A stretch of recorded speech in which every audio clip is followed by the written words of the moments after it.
Hey everybody, welcome back to Nobody's Safe. I'm your host Jason Watkins.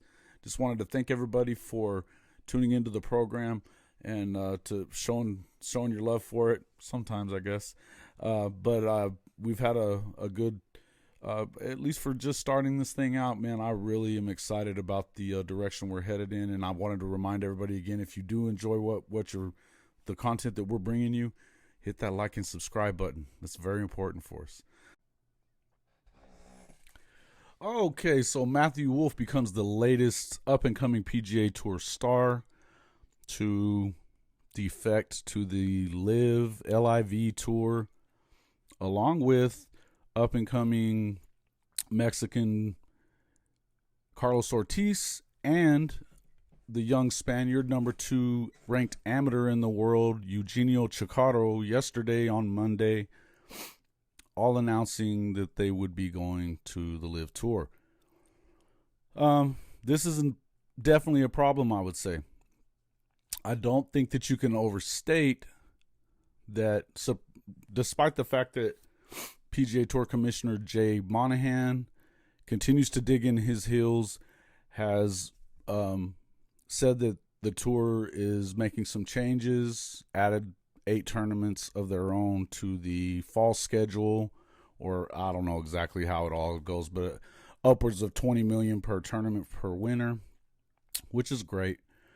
None of it is guaranteed monster money like what is being offered to these guys that are defecting to the LIV Tour. I'm going to tell you, as a veteran of the U.S. Air Force, a patriotic American, I'm not too excited about this, where this comes from either. The LIV Tour is backed by blood money. Let's just say it how it is. Now, what I will say is there anything more American than chasing that almighty dollar? You know? And particularly with professional athletes, I think that over the years you have seen more and more trying. I mean, listen, these guys are trying to get as much money as they can. And they haven't been happy with the PGA Tour in a long time. You know, everybody's bashing on Phil Mickelson, but Tiger's had issues with the tour in the past. Mickelson certainly has, but they're not the only ones. And I think that that's pretty obvious in the fact that now we're talking about 21 tour members, 10 major champions, and the number 2 ranked amateur in the world foregoing the PGA Tour to go to LIV instead. These dollars are big enough that history isn't mattering to these guys. So while you still have number 1 in the world, Scotty Scheffler, you still have Rory McIlroy, you still have Justin Thomas, you still have Jordan Spieth, you still have, for the moment, you still have guys like Colin Morikawa, John Rahm, obviously. How much longer can you afford to continue losing these guys? I'm going to tell you, I don't think it's that long.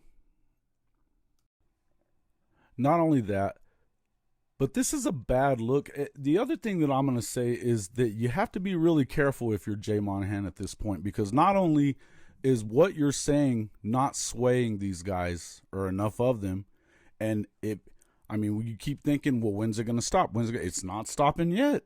You just had 3 guys make that choice yesterday. And the truth of it is, listen, I saw Greg Norman on television this weekend. Here's what Greg Norman had to say. Why does the PGA Tour have 23 sponsors within the PGA Tour doing $40+ billion worth of business with Saudi Arabia? Why is it okay for sponsors? There's a Saudi sponsor, Aramco, the largest sponsor of women's golf in the world. Why is it okay for them? Why is it not okay for these players, but it's okay for these sponsors? This hypocrisy is so loud, it's deafening. End quote. Yeah, it is. And yet, This is what bothers me the most too. As I said, I am not a fan of the Kingdom of Saudi Arabia. I'm not. I'm not a fan of MBS. I'm not a fan of the atrocities that they have put on not just America, but the world, including their own citizens, women.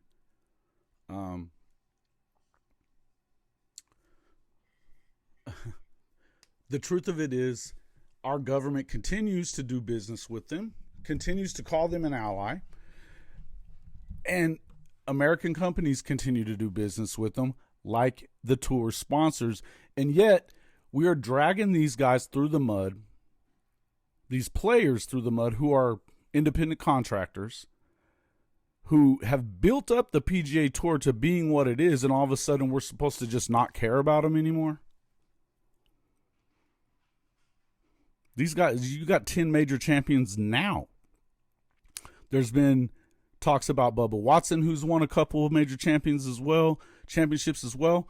I mean, Colin Morikawa's already won a couple. He continues to be linked to the tour, although he is, up until this point, he said that he's not interested. A guy like Xander Schauffele, who just won last weekend, is also linked.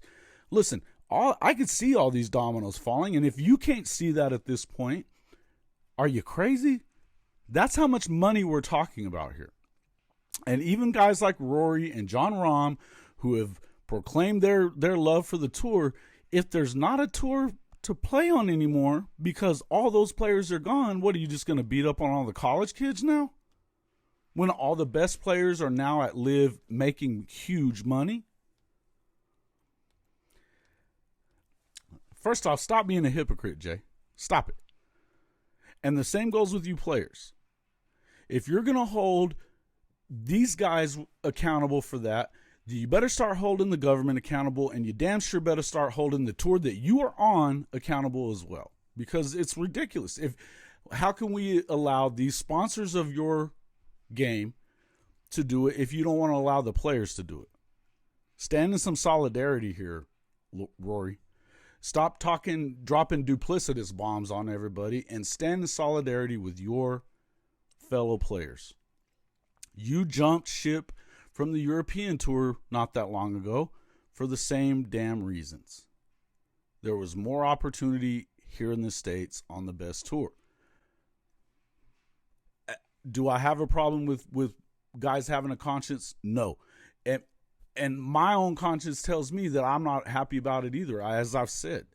But what I'm going to tell you is that you cannot hold these guys to a higher standard than you're going to hold the tour sponsors, and our government too.